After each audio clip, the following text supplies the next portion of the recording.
Zyra vendore e arsimit në Shkodër zhvilloi ceremoninë e certifikimit të nxënësve fitues të Olimpiadave kombëtare faza e dytë, një aktivitet ku u ndërthurën performancat artistike nën moton mendje të ndritura, suksese të merituara. Ceremonia vlerësoi nxënësit që u dalluan në Olimpiadat kombëtare të zhvilluara në lëndet matematik, fizik, kimi, biologji, informatik, gjuhë shqipe dhe letërsi si dhe histori gjeografi. Në këtë fazë morën pjesë rreth 300 nxënës, ndërsa 84 prej tyre u shpallën fitues dhe siguruan të drejtën për të vijuar në fazën e tretë të konkurimit. Gjatë këtij aktiviteti u vlerësua dhe Olimpiada e përbashkët Shqipëri-Kosovë në gjuhën shqipe dhe letërsi për klasat e 9-ta, një nisëm me rëndësi të veçantë arsimore dhe kombëtare. Kemi çmimet e para, të dyta dhe të treta,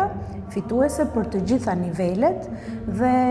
sigurisht do vlerësojmë dhe do promovojmë fort edhe nxënësit që do na përfaqësojnë tashmë në nivel kombëtar. Ndërkohë, sot përsëri do bëhet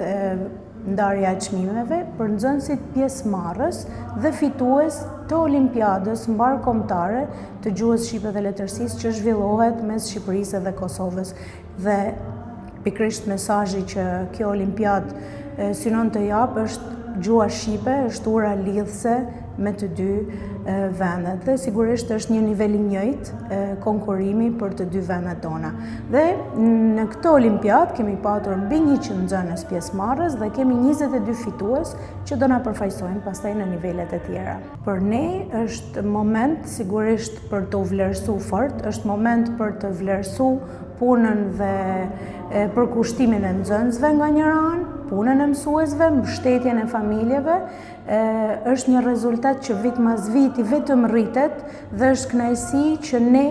të kemi mundësi të promovojmë qytetin e Shkodrës me këto talente të reja, ekselence që do na përfaqësojnë pastaj në nivel kombëtar dhe sigurisht nga Shkodra vazhdojmë të kemi përfaqësues edhe në nivele mbarkombëtare, veçanërisht informatik, fizik, që nxënësit marrin pjesë dhe në olimpiada të ndryshme. Aktiviteti u shoqërua me momente artistike dhe emocione të veçanta, duke sjellë në qendër të vëmendjes përkushtimin, talentin dhe sukseset e nxënësve të shkollave të Shkodrës.